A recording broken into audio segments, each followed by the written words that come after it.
सहनशील इतना होना चाहिए, आंतरिक विकारों का पूर्ण रूप से सहन करने का स्वभाव बना लेना चाहिए। आंतरिक विकार, काम वेदना, क्रोध की जलन, लोभ की प्रवृत्ति, मोह की ममता, अहंकार का मद, किसी भी वस्तु व्यक्ति स्थान को लेकर, और मात्सर्यता, किसी की उन्नति देखकर अंदर ईर्ष्या होना, इनको सह जाए।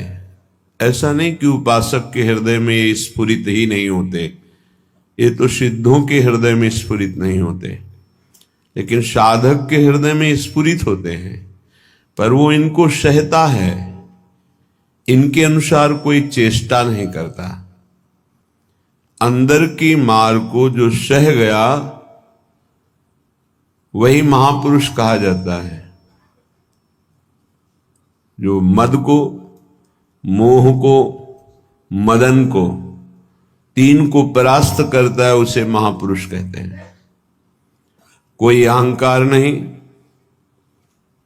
कोई भी काम कामना वासना नहीं, किसी से कोई मोह ममता नहीं, सब में अपने भगवान का स्वरूप देखकर सब जीवन शो प्रीति।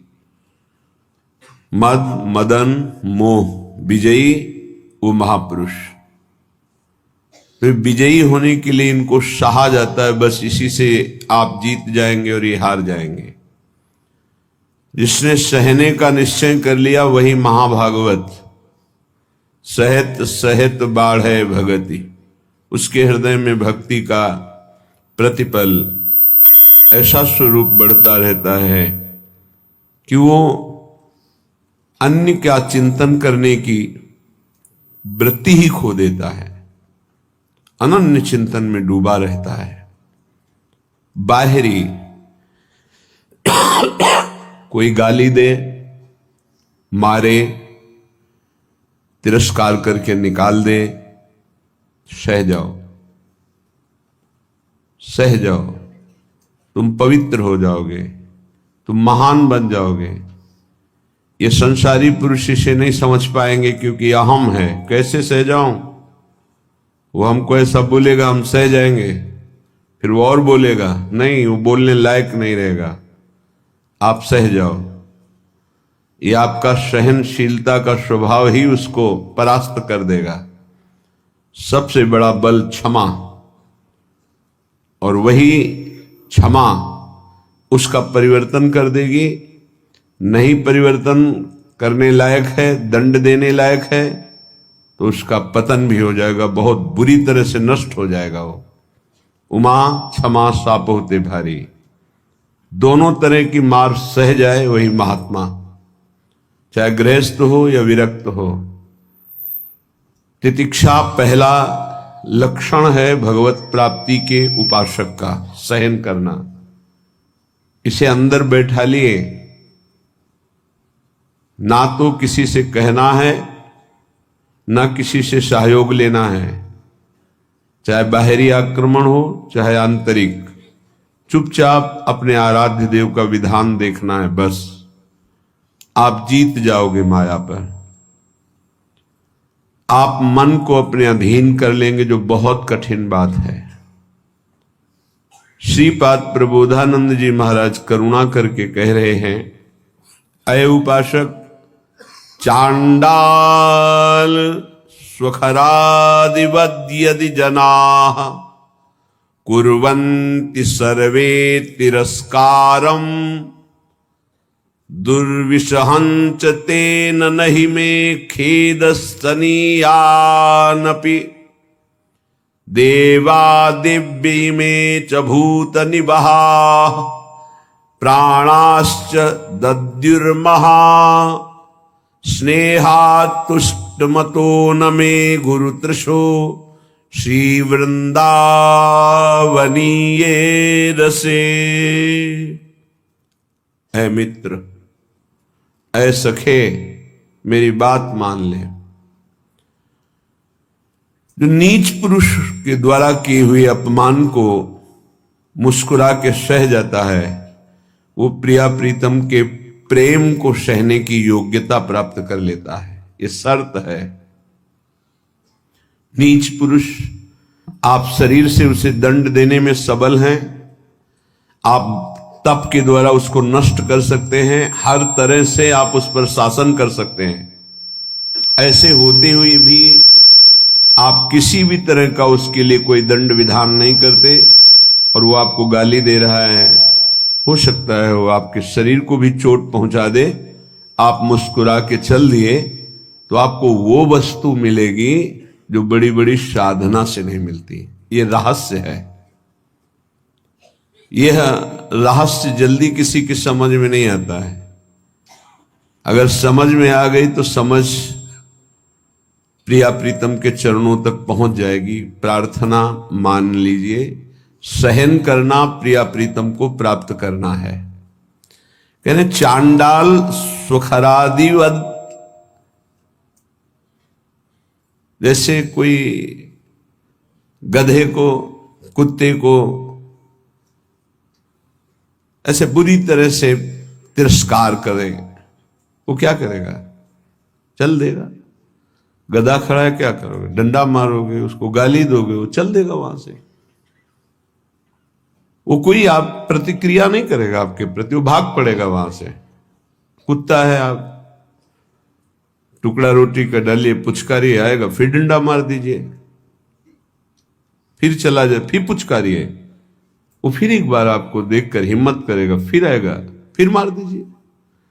वो कोई प्रतिक्रिया नहीं करेगा, प्रतिकूल व्यवहार नहीं कर पाएगा। ऐसे एक बार परमहंस श्री स्वामी ओंकारानंद सरस्वती जी महाराज उनके चरणों में बैठे हुए थे, तब उन्होंने कहा, बच्चा,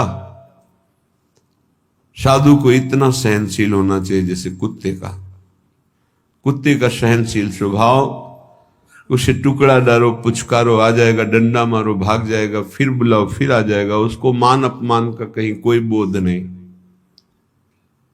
ऐसे ही कई बार साधु का अपमान हो, फिर आओ अच्छा ले लो रोटी, फिर गाली दे, फिर भगा दे, फिर आओ अच्छा ले लो। उसको कभी बुरा नहीं लगना चाहिए और आखिरी बात तक फिर हाथ फैला देना। लाइए, ये बड़ी बात जो महापुरुषों में पाई गई, ये बड़ी बात पाई गई। मानापमान का किंचन मात्र भी कोई प्रभाव नहीं। श्वान की तरह जैसे उसको मान अपमान का कोई, तब वो त्रिभुवन पूज्य ब्रह्मा के द्वारा भी नमस्कार योग्य हो जाता है। ऐसे महापुरुषों के पीछे भगवान डोलते हैं कि इनकी चरण रज हमारे ऊपर पड़ जाए। स्वयं भगवान कहते हैं, मैं ऐसे भक्तों के पीछे डोलता हूं। निरपेक्षम मुनिम शांतम निर्वैरम शम दर्शनम अनुब्रजाम्य हम नित्यम पूये त्यंगुरेणु भी। हे, बहुत बढ़िया अवसर है, सह जाओ। जब कर्म भोग आता है तो किसको गाली दोगे? सहते हो ना, तो एक कर्म भोग मानकर सह जाओ। अंदर विकार आवे तो सह जाओ, बाहर कोई अपमान करे, गाली दे तो सह जाओ। बहुत ऐसे स्थान पर पहुंच जाओगे जहां सुख ही सुख है, दुख का लेश नहीं है। और ये अपमान करने वाले, निंदा करने वाले वहां पहुंचाने में हमारा बड़ा सहयोग करते हैं। इसलिए कभी इनका बुरा ना सोचे। करत जे अनशहन निंदक तिन्हु पे अनुग्रह कियो। हे भगवान, इनको कभी दंड मत देना, इनकी बुद्धि शुद्ध कर दो, इनका शरीर स्वस्थ रहे। नाथ, ये तो यंत्र मात्र हैं आपके मंगल विधान कराने में, हम इनको बिल्कुल दोषी नहीं मानते। ऐसा स्वभाव भक्तों का होता है। कह रहे हैं कि नीच पुरुषों द्वारा, जैसे चांडाल आदि हैं, चांडाल कहते हैं जो चतुर्वर्ण से रहित, जो मांस मदिरा व्यभिचार हिंसा इस तरह के आचरण करता है, उसे चांडाल कहते हैं। तो कुछ भी खा सकता है। शास्त्रों में कुत्ते का मांस खाने वाला, ऐसे नाना प्रकार के कुमार्गगामी प्रवृत्तियों में जो हर्षपूर्वक चलता है उसे चांडाल कहते हैं। ऐसों के द्वारा भी यदि इस तरह से अपमान किया जाए जैसे कुत्ते और गधे का, स्वखरादिवद यदि जना कुर्वन्ति सर्वे तिरस्कारम, यद्यपि दुर्विशहंच, सहन करना ये साधारण पुरुषों की हिम्मत नहीं है, ये केवल महात्मा की हिम्मत है, दूसरे की ताकत नहीं। महात्मा किसी वेश का यहां संबोधन नहीं है, यहां गुणों का संबोधन है। वो गृहस्थ भी हो सकता है, वो स्त्री भी हो सकता है, वो पुरुष भी हो सकता है, बालक भी हो सकता है, जवान भी हो सकता है। ये बात धैर्यपूर्वक समझनी है। भगवान कृपा करते हैं, ऐसा अवसर देते हैं कि हमारा अपमान होता है। उस समय अपनी स्थिति को नापिए कि आप क्या है।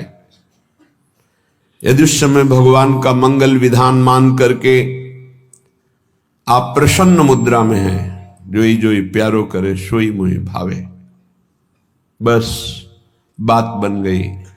देखना कुछ ही दिनों में आपकी भूमिका बदल जाएगी हृदय की, आपकी स्थिति अध्यात्म की ऊंचाई पर पहुंच जाएगी। खेदस्तनीयानपि, खेद भी नहीं होना चाहिए। यद्यपि तिरस्कारम दुर्विसहंच तेन नहीं में खेदस्तनीयानपि, यद्यपि असहनीय होता है। ऐसा नहीं है, बातों से बोलना सरल है, लेकिन जब ऐसा जीवन में आता है तो असहनीय होता है। और भगवत कृपा से 20 बार ऐसा आया है पूरे जीवन में, जब सामने से तिरस्कार हुआ है, अपमान हुआ है। अब गंगा किनारे भ्रमण कर रहे हैं, बहुत से ऐसे शराबी, चोर, डाकू ऐसे मिले जिन लोगों ने बस भगवान का विधान मान करके, जैसी आपकी प्रभु इच्छा। कभी कभी जब ज्यादा व्याकुलता होती तो आकाश की तरफ देखते हैं। ये आकाश भगवान का स्वरूप है, ये निर्मल है, ये निर्विकार है। ये बादल जो आप देखते हैं आकाश में नहीं है, ये तो बहुत नीचे हैं।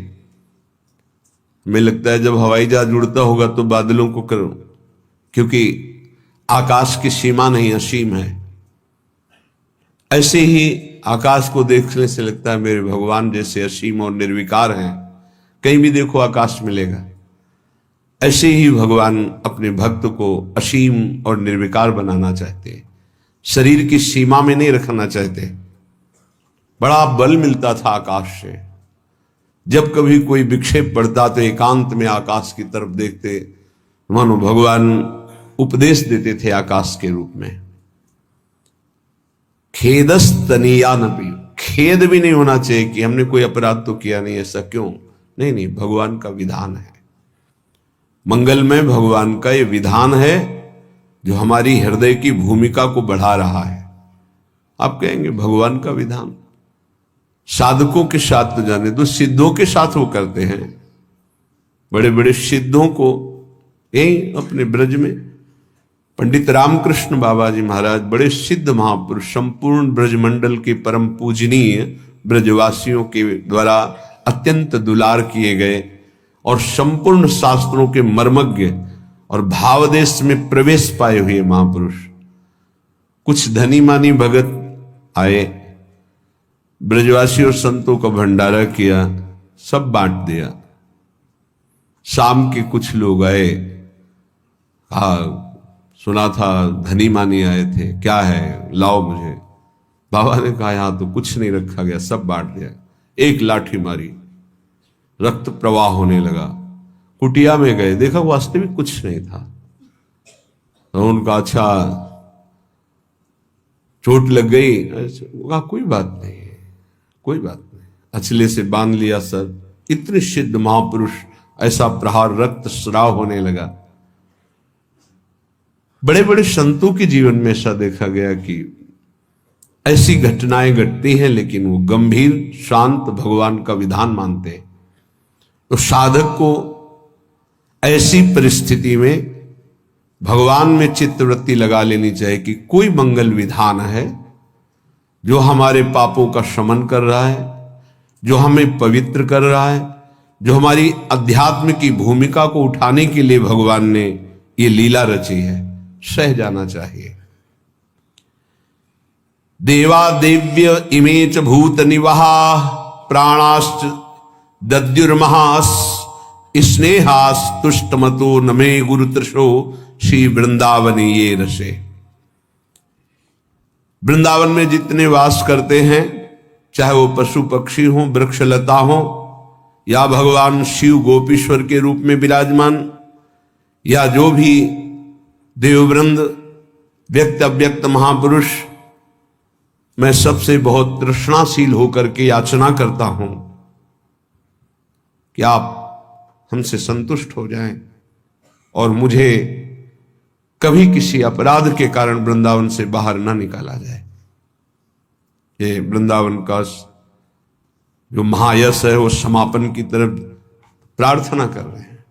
हे गोपीश्वर महादेव, हे समस्त खगमृग पशु पंछी, हे वृंदावन के व्यक्त अव्यक्त महापुरुषों, यदि मेरे से कोई अपराध बन गया हो या बन जाए तो यहां दंड दे देना, पर मुझे कभी यहां से निकालना नहीं, मुझे धाम से वंचित मत कर देना।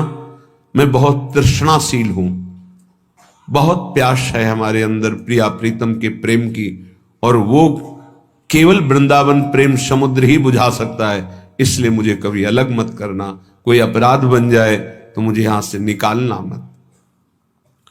मेरे लिए और कोई संतोष विधान नहीं हो सकता। श्रीपाद कह रहे हैं मुझे और कोई संतोष प्रदान नहीं कर सकता कि हमारे अंदर दिव्यता आ गई, सिद्धियां आ गई, संतुष्ट हो गया। नहीं नहीं, मुझे केवल वृंदावन चाहिए।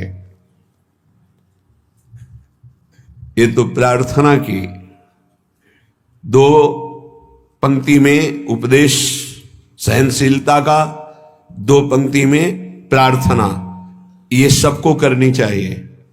दो पंक्ति अपने आचरण में उतारने चाहिए, दो पंक्तियों की प्रार्थना करनी चाहिए। कई बार प्रार्थना में बताया है कि ऐसी प्रार्थना करके कि मन वचन कर्म से अगर कोई अपराध बन गया हो तो हे वृंदावन धाम, हे वृंदावन धाम के व्यक्त अव्यक्त महापुरुषों, जाने अनजाने में मन वाणी शरीर से जो कोई चेष्टा आपके विपरीत हुई हो क्षमा करना, और मुझे धाम की कृपा से कभी वंचित मत होने देना। आगे उपदेश कर रहे हैं। भ्रातः समस्तान् साधनानि विहाय वृंदावनम स्वाश्रयस्व यथा तथा प्राक्तन वासनावास शरीरम वाणी हृदयम विचेष्टता। भाई भ्राता, हे भाई, मैं बहुत अनुभव करके बता रहा हूं। समस्तान्य साधनानि विहाय, साधनों को बल छोड़ दो। ये अहंकारी को समझ में नहीं आता। उसको लगता है कि अगर साधन का बल छोड़ दिया तो साधन में रुचि नहीं रहेगी, तो बात फिर कैसे बनेगी, फिर तो असाधन हो जाएगा, मतलब आप शरणागत नहीं हो। इष्ट का बल नहीं है, आपकी क्रियाओं का बल है। आप जिसे साधन कहते हो वो क्रिया बल है। क्रिया बल है तो कितनी भी पवित्र क्रिया हो वो मूढ़ता नहीं छूटती, और मूढ़ पुरुष कभी परम पद का अधिकारी नहीं होता। अहंकार विमूढ़ात्मा करता हमिति मन्यते, मैं ये करता हूं ऐसा भाव मूढ़ता को बनाए रखता है, और मूढ़ पुरुष कभी परम पद में आरूढ़ नहीं होता। तो क्या करे, साधन छोड़ दे? नहीं, साधन छोड़ने की बात नहीं कह रहे, साधन का आश्रय छोड़ने की बात कह। आश्रय भरोसा लाडली का, और उन्हीं की कृपा से साधन चल रहा है। सर्वेषु साधन वरेषु चिरम निराशा, हरिवंश महाप्रभु कहते हैं। सोई यहां श्रीपाद प्रभु जो वृंदावन रस को समझा, उसको ये अनुभव हुआ कि भरोसा केवल लाडली का। आज हमारी बुद्धि साधन में लगी, कल असाधन कर बैठे तो सब साधन चौपट हो जाए, ऐसे ऐसे असाधन हो जाते हैं। भरोसा गोरे चरणारविंद का, मेरे बल श्री वृंदावन रानी। जाहि निरंतर मोहन सेवत बन विनोद सुखदानी मेरे बल। श्री वृंदावन राम।